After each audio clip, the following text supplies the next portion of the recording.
What's good, everyone, and welcome back to another reaction video. Today, we are reacting to I Solved FNAF's Biggest Mystery Part 2, Survival Logbook Theory Continued. This is made by Hyperdroid, who came up with the theory that the crying child's name is Dave through usage of the survival logbook and using different the same concept that was used for 3 of the letters of the crying child's name and found a 4th letter, and it's spelled like EBAD, which by using a mirror spells the word Dave, which is short for David for the most part. So I hope you all are ready for this one, because apparently there's a continuation. So if there's more to the name or something else in the survival logbook that's like still not solved, then we're gonna be seeing it right here, right now. So I do hope that you all enjoyed this video. If you did, hit the like button below, hit the subscribe button to support the channel, support the content provided, and so on and so forth. Hit the notification button to be notified when a new video comes out. And if there's any videos you'd like to recommend that I should react to, put it down in the comment section below, and I'll react to it as soon as possible. And the link to this video will be down in the description below, so be sure to give Hyperdroid some love and support for the video that they made. Now, what am I expecting from this? I have no idea. If there's another mystery to the survival logbook, I have not a clue what it is. The only thing I can think of is actually, no. I actually don't have an idea. Because the Foxy thing was a part of finding Dave's name, and so on and so forth, and his name's now known, and so on and so forth. So, yeah, I'm kind of clueless on this. Wait, no. Anyway, let's, I think I might have messed up on the name. I actually probably did. Anyway, with that said, though, let's start the video right here.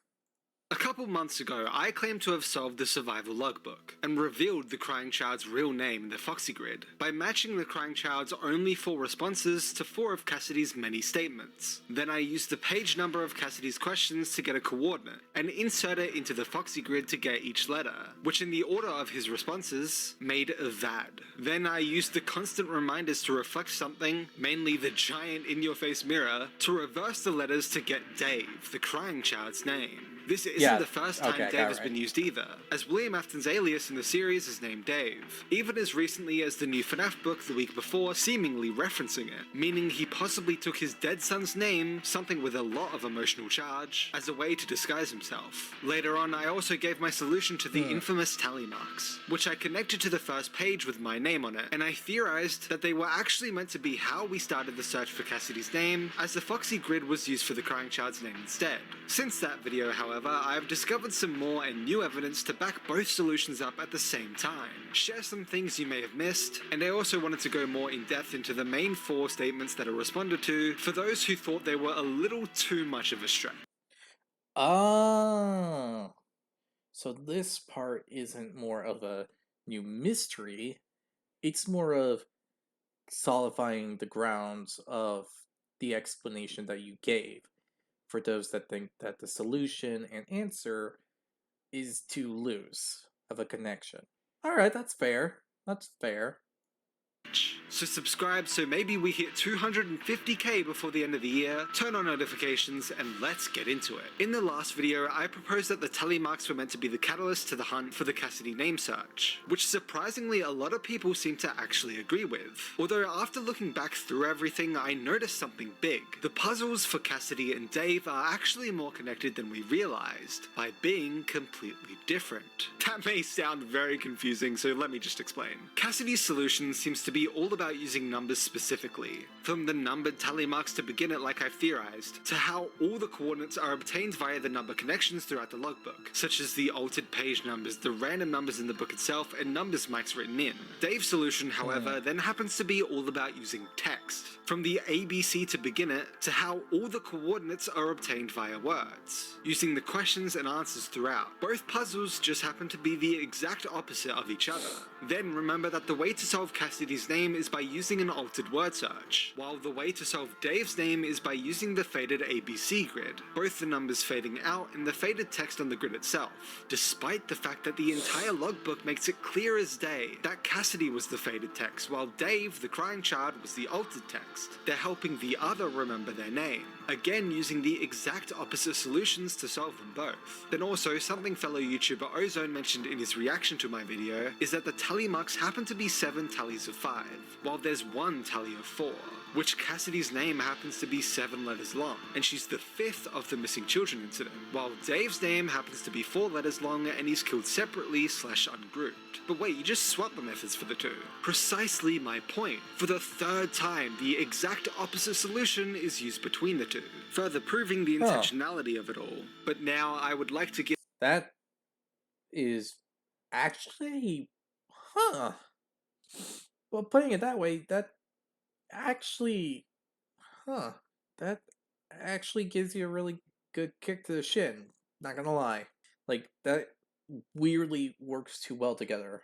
And, yeah, so that's a thing. Well, that's, I guess it did work like that. Give quite a hot take to spice this video up that I noticed right after the video was out. Here we go. How we get Dave is actually more consistent and solid than how we get Cassidy. Seriously, let me explain. Dave is very simply the page number of the statement that's responded to for all 4 letters. Which, while yes, some use context clues, that doesn't change the fact that it uses the same exact method for all 4 letters, putting a statement to a response. Cassidy, on the other hand, uses altered page numbers for the first couple, but then suddenly it uses altered quiz numbers, random numbers on a chalkboard in the book itself that requires you to put 3 numbers together in order to get the final number to solve the letter, which none of the other letters require. Then there's random highlighted numbers, and finally numbers that Mike himself writes into the book that isn't even out of place or anything like the other letters were. Mike even writes other numbers throughout the logbook too that aren't even used for this solution. So in conclusion, we have Dave, which has 4 letters using the exact same method. The only possible difference you could say is that the first and final letters both use a visual clue, sure. While Cassidy has 4 letters using the same method, but then the other 4 letters are using completely different methods. The only connection between them being numbers. This isn't to say Cassidy is wrong at all. In fact, I think Scott mentioning the name as the most accurate movie screenplay outright confirms that it's the right name, as well as using the name in the novel trilogy for one of the missing children. But my point is that Dave has actually gotten more consistently and solid than Cassidy is, despite the Dave solution being framed by some as more complicated, as having more problems in its solution. Well, yeah, he has a point. If people are going to claim that Dave's name is more complicated to solve than anything else, well, look at Cassie's name.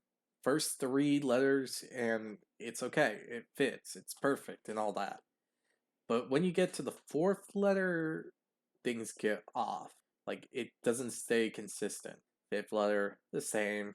6th, the same. As well as the 7th. The only thing that connects all of them is the fact that they all have number in it. Like, it always uses numbers, but the way to get those numbers aren't really, like, there and all that.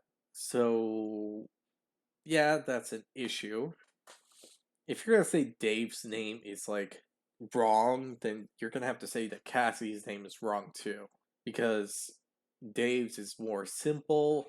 It does have a, like, connection, and it follows the same process for all 4 letters. While for Cassidy, it's the complete opposite. And that's a big issue with the whole thing. Because Cassidy's name, when you get to the 4th letter to the 7th, it's just, like, completely off balance. So, yeah, that's an issue. solution and is a code that doesn't work. I think in becoming so used to Cassidy being solved, we've forgotten what the mix and matching path to get to it actually was in the first place, as well as how some parts of it were literally just guessed after trying and failing multiple things, including the whole final put it into the word search grid solve itself, which had no hints towards it and was just tried since the Foxy grid was coming up with nothing. In fact, upon comparing the two and looking for any more connections, something that I noticed that I can't believe I missed the first time, which I just mentioned, is that both of these puzzles just happen to be completely fine for most of their solutions. But then suddenly, for both of their final letters, they suddenly and out of nowhere require Mike's input to help. For Cassidy's, it's Mike's 811 that he writes to get the final correct coordinate, while for Dave, it's Mike's nightmare drawing to get the correct answer for the correct coordinate. Both puzzles quite literally end in the exact same way, reflecting each other again. That's so important, and everyone missed it, even I did. Both solutions for both names, Cassidy and Dave, both require Mike's input to get their final letter, and to bring both puzzles to a close. I don't know how I missed this. But let's take a step back and review the biggest issue proposed with the Dave solution itself, before it's even solved into Dave, mainly about the responses to the questions themselves being a bit shaky. So let's actually go through them thoroughly one by one to ensure that these are likely the correct statements that the crying child is responding to. Although before any of this, why would we even assume that we're looking for the crying child's name?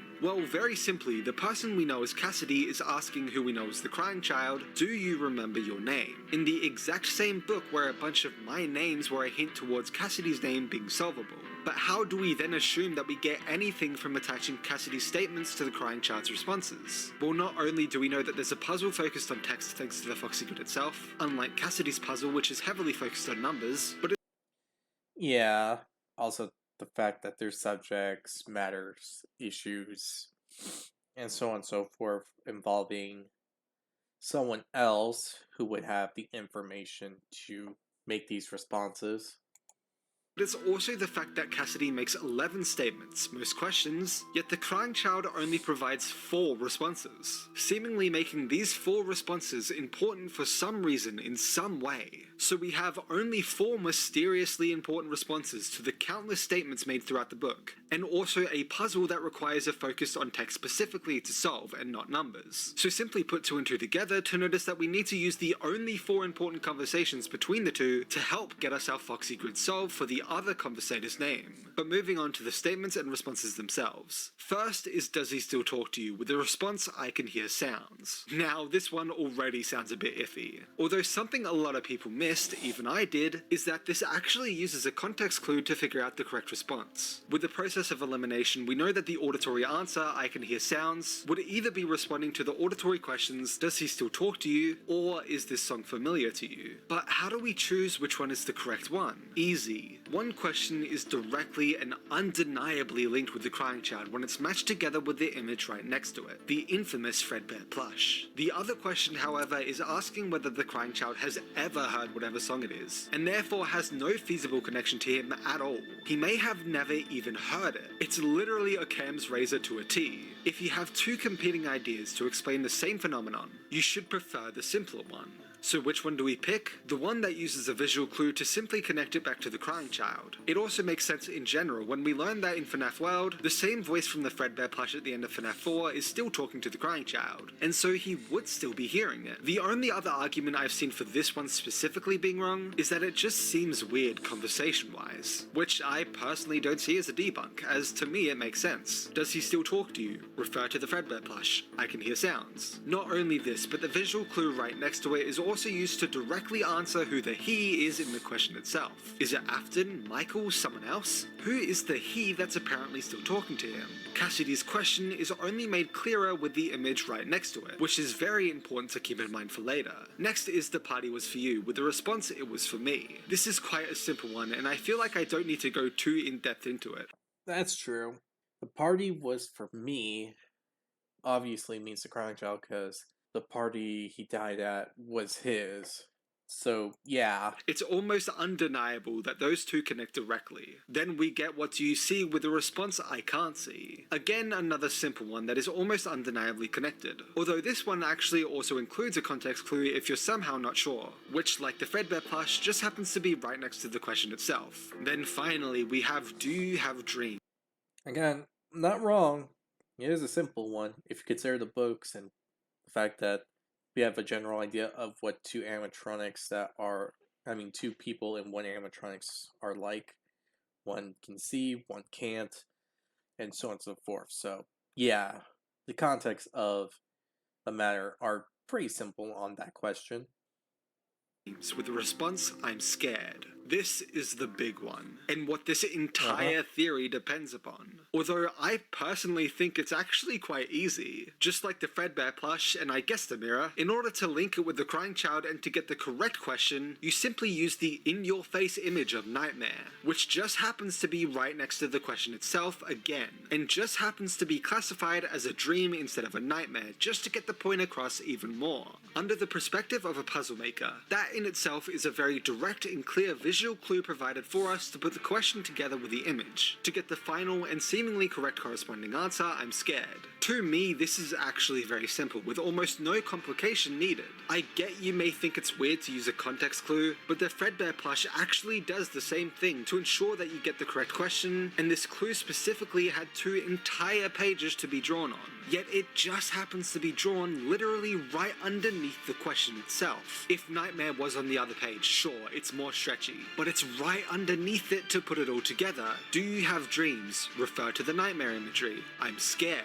Cassidy's question is only made clear and connected with the crying child by using the image right next to it again. The start and end of this solution both use a visual clue. Also, if you think it's odd because it uses Mike's input for the final letter, like I mentioned earlier, that just happens to be the exact same thing that happens for Cassidy's final letter too. The two Yep. puzzles mirror each other. Then finally, after you have all 4 letters in the order of crying child's answers, you use the countless mirror/reflection hints throughout with Evad to get a perfectly ordered and spelt out Dave. This is the biggest part of it to me. There's absolutely no brute forcing letters around required. I think everyone missed that. You literally don't have to force a single letter into place or switch anything up. It just perfectly becomes Dave in the correct order. Again, this mirror is True. right next to where we solve Cassidy, which I think is huge. Both names are solved right next to each other, making this, I think, the 5th example of these 2 puzzles being directly connected to each other in some way. Honestly, if there's 999 failed attempts at this puzzle, and 1 attempt actually works but just requires a little stretching, although when combined with the visual/context clues shown directly to us, it's actually no longer a stretch, it seems like that one working solution might just be the right one. Especially Well, yeah. Plus, those images are just too close to home to actually say otherwise. We know Michael's name, his nickname's Mike, and then we get all these letters E, B, A, D, and yet here we are. I There's like no other way to solve this. There's only 3 people that have any connection to Nightmare Fredbear, and there's 3 people who have a true connection to psychic friend Fredbear: William, Michael, the crying child. And yeah, that leads to the big issue. If this is the case, how could it be someone else? Who else is it? We got the names for all the other missing children, and so on and so forth. And yeah, sure, it could be considered a stretch to use visual stuff, but then we're gonna have to say that it's a stretch to use Cassie's name, considering that letters 4 through 7 is not consistent with letters 1 to 3 of the name. So if we're gonna say Dave isn't the right name, we're gonna have to say Cassie isn't either. especially when there is literally no proposed alternative. I just feel like if you open your mind and go through the solution again, you might realize it's actually not as complicated as some are making it seem. It's quite simple. In fact, I just proved earlier that it's more simple than Cassidy's ever was. Either way, I believe Dave is the name of the crying child, and that the tally marks in the logbook specifically are to begin Cassidy's name hunt. And while it is just a theory, it's what I'm going to be using going forward. Because I feel so sure about this. So sure that I've made this whole part 2 specifically for those who disagree, instead of just leaving it like I've done for every other theory on my channel thus far. Either way, that's all I have to say about this for now. Please go and watch the biggest FNAF video ever that's a giant resource and guide for the entire community, FNAF the Supreme Guide. And I... Damn. 23 hours. That's gonna be hell. That's gonna be hell. Because there's no way you can actually make a reaction video about that unless you try to do a live stream and do a 24-hour long like video, because that goes in way too much over my head just to even think about it. But yeah, I have to agree that Dave seems like the best bet for the name, and it does really fit the situation at hand.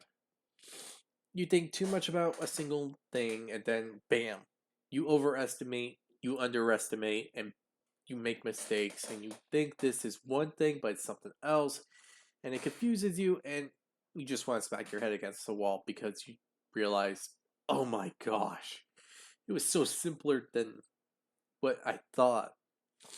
And it makes sense. We're expecting a very complicated thing with very complicated issues and whatnot, and bam, the answer is probably the most simplest part, because we're going to be expecting so many complicated things that we just overshoot it, we overthink it, and all this and all that. And that's the point to the logbook. We are overguessing, we're overestimating every single mystery. And the one mystery that we try to figure out the most, the one mystery that really got on us, and the one we suspected, was the crying child's name, and we just overshot it. Which makes sense. We're going to overshoot it because why wouldn't we? We are expecting a very complicated thing because Scott will be Scott, and yeah, it turned out it was not that to begin with. It was something else entirely. And we overshot. We just overshot. That's it. And that's it. So I hope you all enjoyed this video. Hit the subscribe button if you did enjoy it. Notification, be notified immediately when your video comes out. And I like to hear your opinion on, do you think Dave is the crying child's name? Because personally, it seems right. And he does make a point. If we're going to comment about the first and last letter being like off, we're going to have to comment on Cassie's name. So yes, with this all said, hope you all enjoy, and I'll see y'all next time. Bye!